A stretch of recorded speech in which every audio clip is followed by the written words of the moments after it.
Welcome everybody to the webinar this morning or this afternoon, depending on what time zone you're in.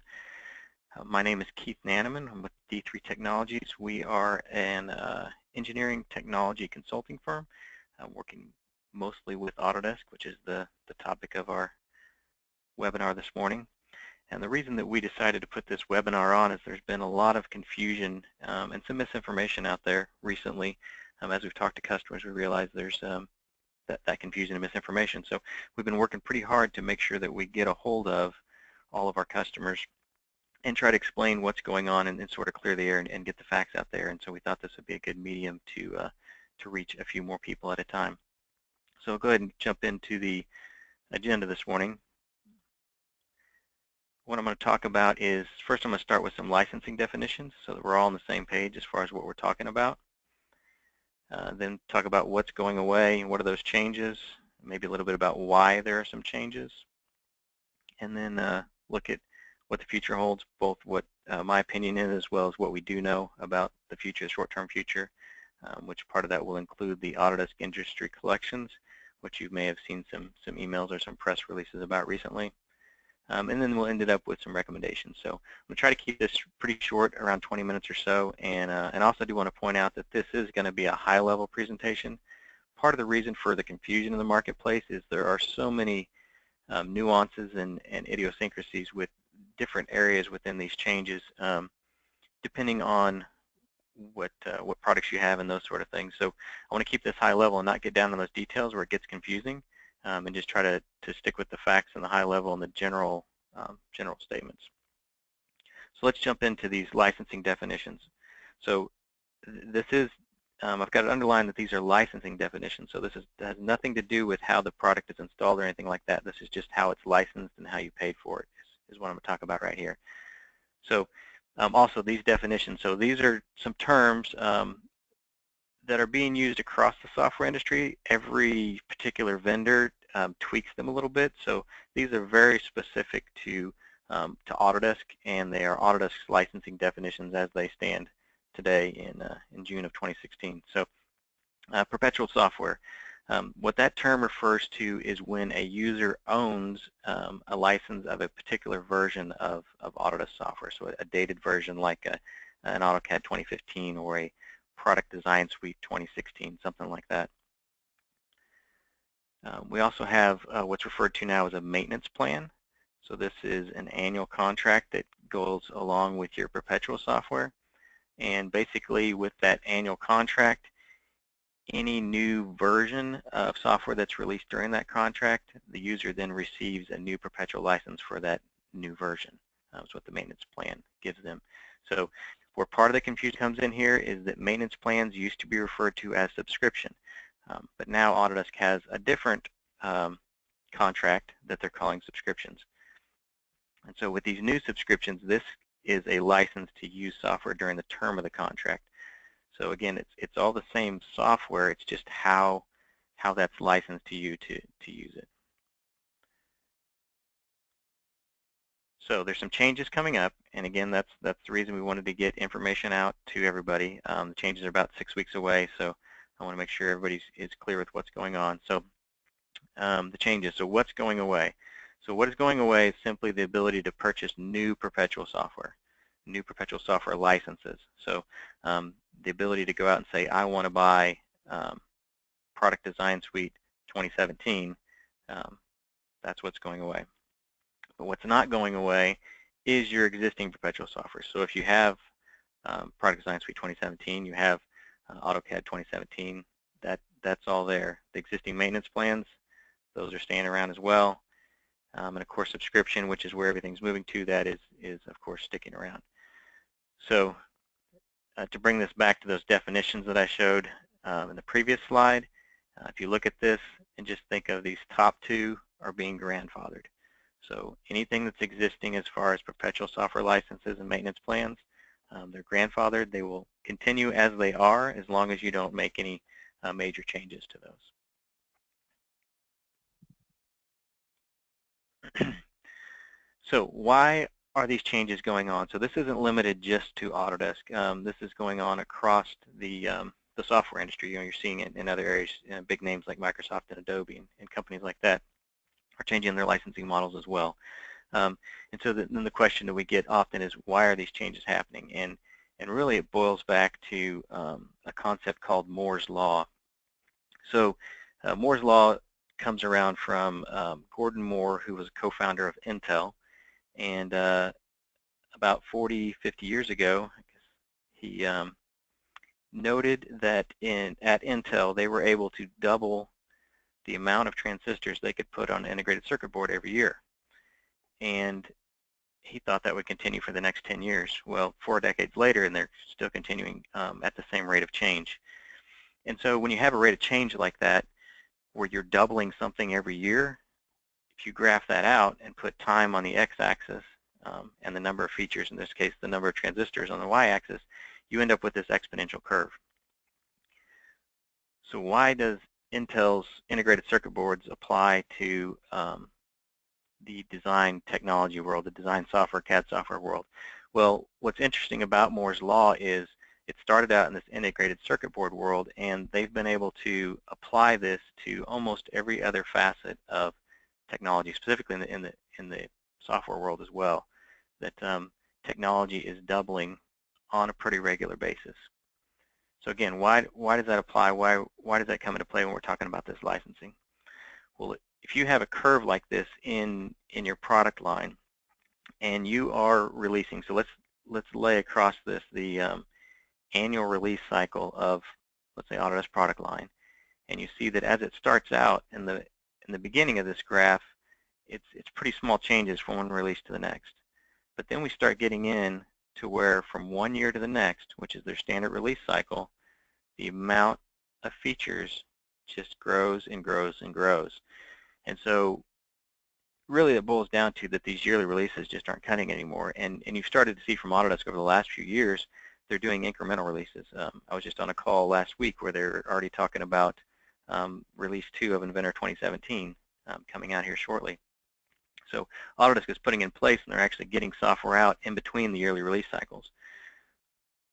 And that causes a pause and causes you to go back and look and say, okay, if we're putting technology out more often than annually, why does it make sense to own a particular version, a particular year of software? So that's why you're starting to see that software industry move to the subscription base, because they want the licensing to align with the release cycle, or being able to get the technology in front of customers. So what does the future hold? You know, if we're looking at that that curve there, that's pretty exciting, because that's all technology that we all get to take advantage of that's just coming at us at a crazy rate. So what does the future hold? So long term, all I can do is give my opinion here, because we don't know what the future is going to hold. So this is my opinion. It's not a statement of D3 or Autodesk, so please don't make purchasing decisions based off my opinion. That's just what it is, my opinion. But what I believe is going to happen in this industry is that it's going to move to more versionless technology. And when I say versionless technology, I'm referring to just think about the apps on your mobile devices. So, you know, in the background, there's a version on your Google Maps that the developers have to know what they're pushing out. But we have no idea as consumers of that technology what version it is, and we just access the technology. So I expect, that's my opinion, that CAD software will move to a platform similar to that. And what I can tell you on short term that Autodesk has released to us just a few weeks ago is that that they are going to be simplifying how they package their software together. So that's where this industry collections term comes into play. So what is an Autodesk industry collection? So the simplest way I could describe this is that it is a super suite. So Autodesk has had suites for a number of years now where they're bundling products together.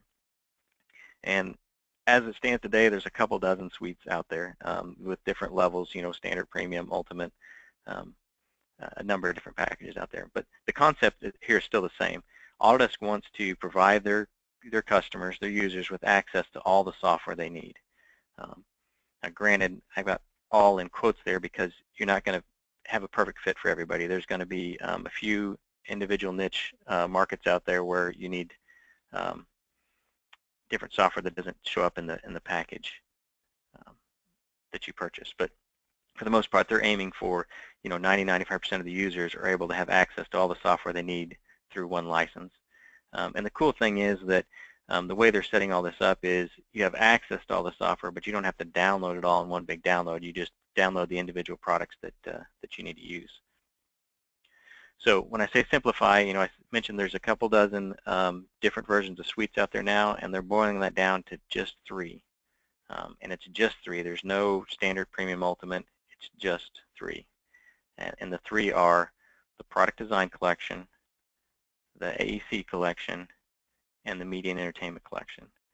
So really based off of the industry that you're in, and then the collection. So if you think about it, the product design collection, that is essentially everything that was in the product design suite before, as well as everything that's in the factory design suite, as well as a few more products, are all boiled into that collection. So I know that as I'm talking about this, everybody's probably thinking, oh great, what's the price of that going to be? So these are comparatively inexpensive. So they're roughly within a couple $100 of a premium suite today. So you're really not going to see a huge price difference, and it's really just simplifying things is what Autodesk is trying to do. So all the collection changes is going to happen July 31st. The collections will be available August 1st. So what's going to change there? So what's going to go away as they're simplifying things is they're going to remove the ability to purchase new suites. So you will no longer, as of August 1st, I suppose, you will no longer be able to purchase a new product design suite. But what is not going away is your existing suites. So if you have a product design suite today, you still own that suite, and they're going to continue to add to those as well.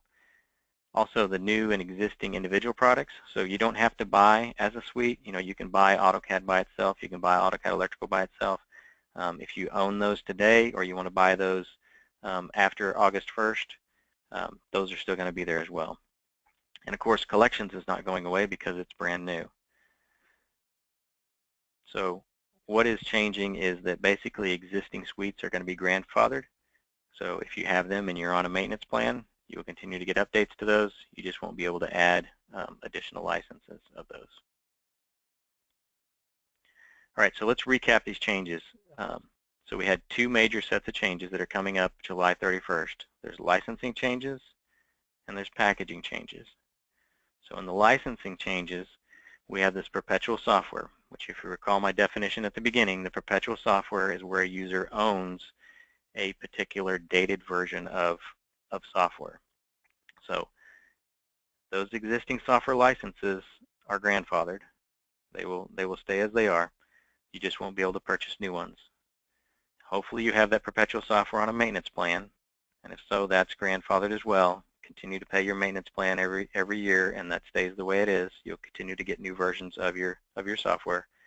You just won't be able to buy a new maintenance plan because you have to have a new perpetual software to add a new maintenance plan. Excuse me. Existing subscriptions, if you already are on subscription, your existing plans, those stay the same. You're good there, as well as adding new subscriptions.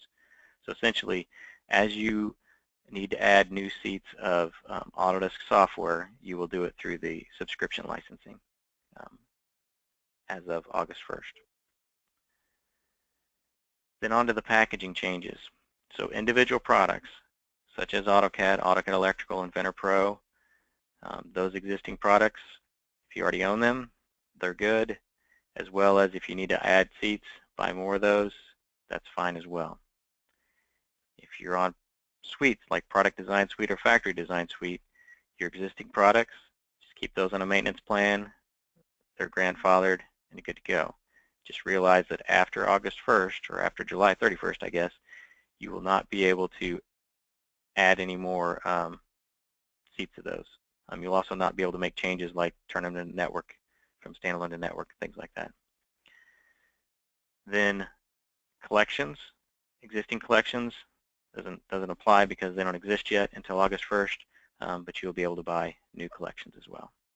So I'm going to leave that up just for a second so people can kind of get their head around that. And again, this is generally speaking in very high level. There are lots of little nuances in this based on different products here and there. But generally speaking, this is the change that's going to affect July 31st. So with that, our recommendations as an Autodesk partner for the last close to 20 years is that every situation is different. When we're looking at this and we've been talking to our customers, they're not the same. So don't base your opinion or what you should do off of what your brother-in-law's company is doing or what you read on a blog. Every situation is different.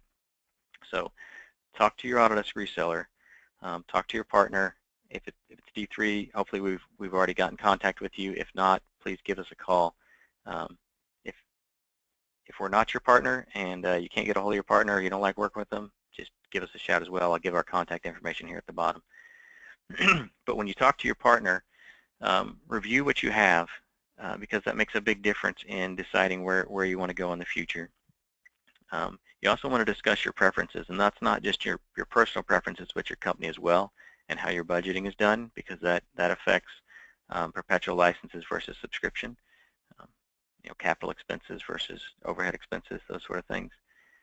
And then also discuss your potential future needs. So if you, obviously you can't look far in the future either, but if you know short term that there are some personnel changes going on, you now have about 6 weeks here where you still have both options basically, and you can make some choices. So again, get with a partner, talk to them about your situation, what you prefer, how you like to have things licensed, and what you see coming in the future. And again, like I said, give us a shout or give your partner a call. So I want to thank everybody for taking the time this morning. And again, if you have any issues, give us a call.